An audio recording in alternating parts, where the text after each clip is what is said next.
BJP RSS ആശയങ്ങൾ മാത്രം പഠിച്ച ഒരാൾ കോൺഗ്രസിലെത്തിയാൽ എത്രത്തോളം അതിൽ ഇഴകിച്ചേരുമെന്നും അത് താൽക്കാലികം മാത്രമാണെന്നും പറഞ്ഞവർ ഒട്ടനവധി ഉണ്ടായിരുന്നു. എന്നാൽ സന്ദീപ് വാര്യർ 100% കോൺഗ്രസ്സുകാരൻ ആയി കഴിഞ്ഞു. അതിലാദ്യം തന്നെ ചെയ്തിരിക്കുന്നത് ഒരുപക്ഷെ ഇന്നത്തെ കോൺഗ്രസ് നേതാക്കന്മാരിൽ ആരും ചെയ്യാൻ സമ്മതിക്കാത്ത രീതിയിൽ തൻ്റെ സ്ഥലം കോൺഗ്രസ് പ്രസ്ഥാനത്തിന് പതിച്ചു കൊടുത്തിരിക്കുകയാണ്. അതായത് തൻ്റെ അമ്മ RSSന് വാഗ്ദാനം ചെയ്ത ഭൂമി തിരിച്ചെടുത്ത് ഉമ്മൻചാണ്ടി ട്രസ്റ്റിന് നൽകാൻ തീരുമാനിച്ചതായി കോൺഗ്രസ് നേതാവ് സന്ദീപ് വാര്യർ അറിയിച്ചിരിക്കുന്നു. അതോടെ അടുത്ത ദിവസം തന്നെ പാലിയേറ്റീവ് പ്രവർത്തനങ്ങൾക്ക് തുടക്കം കുറിക്കുമെന്നും സന്ദീപ് വാര്യർ വ്യക്തമാക്കിയിരിക്കുന്നു. തന്റെ ചെത്തല്ലൂരിലെ വീടിനോട് ചേർന്ന 6 സെന്റ് സ്ഥലമാണ് കൈമാറുക. RSS കാര്യാലയം പണിയുന്നതിനായാണ് സന്ദീപ് വാര്യരുടെ അമ്മ ഭൂമി വാഗ്ദാനം ചെയ്തത്. അതുപ്രകാരം തന്നെ അമ്മ വാഗ്ദാനം ചെയ്ത ഭൂമി ഒപ്പിട്ടു നൽകാൻ തയ്യാറാണെന്ന് BJP വിട്ട് കോൺഗ്രസിൽ ചേർന്ന ഉടൻ സന്ദീപ് വാര്യർ പറഞ്ഞിരുന്നു. തൻ്റെ അമ്മ മരിക്കുന്നതിന് മുൻപ് നൽകിയ വാക്കാണത്. ആ വാക്കിൽ നിന്ന് താൻ പിന്മാറില്ല. അമ്മ മരിക്കുന്നതിന് മുന്നോടിയായി കൊടുത്ത വാക്കായതുകൊണ്ട് തന്നെ അതിൻ്റെ നടപടിക്രമങ്ങൾ പൂർത്തിയായിട്ടില്ല. അക്കാര്യങ്ങൾ ചെയ്യാൻ ഞാൻ തയ്യാറാണ്. 1 വർഷം കാത്തിരിക്കും. അതിനുള്ളിൽ ഭൂമി ഏറ്റെടുത്തില്ല എങ്കിൽ സമൂഹത്തിന് നന്മ ചെയ്യാൻ ആഗ്രഹിക്കുന്ന ഏതെങ്കിലും സന്നദ്ധ പ്രവർത്തനങ്ങൾക്ക് വേണ്ടി ഭൂമി വിട്ടുനിൽക്കും എന്ന വ്യക്തമായ നിലപാടാണ് സന്ദീപ് വാര്യർ എടുത്തിരുന്നത്.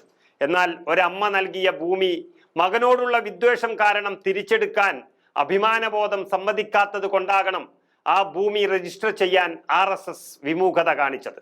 അങ്ങനെ ഒരു നിലപാട് RSS എടുത്തതോടെയാണ് ഉമ്മൻചാണ്ടി ട്രസ്റ്റിന് ഭൂമി നൽകാൻ തീരുമാനിച്ചതെന്നാണ് സന്ദീപ് വാര്യർ വ്യക്തമാക്കിയത്. നിലമ്പൂർ ഉപതെരഞ്ഞെടുപ്പ് കഴിഞ്ഞ ഉടൻ ഭൂമിയുടെ രജിസ്ട്രേഷൻ നടപടികൾ പൂർത്തിയാക്കി കെട്ടിട നിർമ്മാണം ഉൾപ്പെടെ തുടങ്ങും.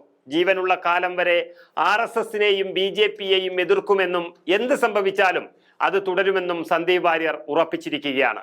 കോൺഗ്രസിൽ ചേർന്നത് മുതൽ RSSനും BJPക്കും സംഘപരിവാറിനുമെതിരെ കടുത്ത വിമർശനമാണ് സന്ദീപ് ഉന്നയിക്കുന്നത്. തനിക്കെതിരെ BJP നേതാക്കൾ നടത്തുന്ന വ്യക്തിപരമായ വിമർശനങ്ങൾക്ക് മറുപടി പറയണ്ട എന്ന് കരുതി മിണ്ടാതിരുന്നതാണെന്നും ഇനി അതുണ്ടാവില്ലെന്നും സന്ദീപ് മുന്നറിയിപ്പ് നൽകുകയാണ്. സന്ദീപ് പറയുന്നത് ഇങ്ങനെയാണ്: കുറെ ആയല്ലോ BJPക്കാരെ നിങ്ങളുടെ വൃത്തികെട്ട അധിക്ഷേപം തുടങ്ങിയിട്ട്. പറയുന്ന ഓരോ കാര്യത്തിനും മറുപടി ഇല്ലാത്തോണ്ടല്ല, മറുവശത്ത് പലരും ബുദ്ധിമുട്ടും എന്നുള്ളത് കൊണ്ട് മാനുഷിക പരിഗണന നൽകി വിട്ടതാണ് നിങ്ങളെ. ഇനി അതുണ്ടാവില്ല.